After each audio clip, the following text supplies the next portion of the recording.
لوگو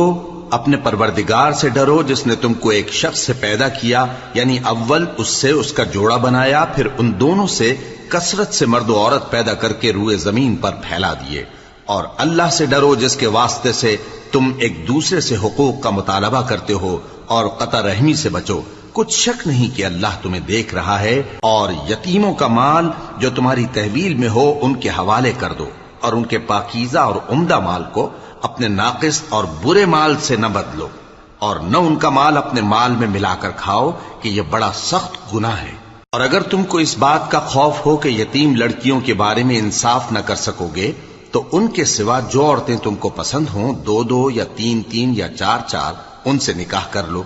اور اگر اس بات کا اندیشہ ہو کہ کئی عورتوں سے انصاف نہ کر سکو گے تو ایک ہی عورت سے نکاح کرو یا باندی سے تعلق رکھو جس کے تم مالک ہو۔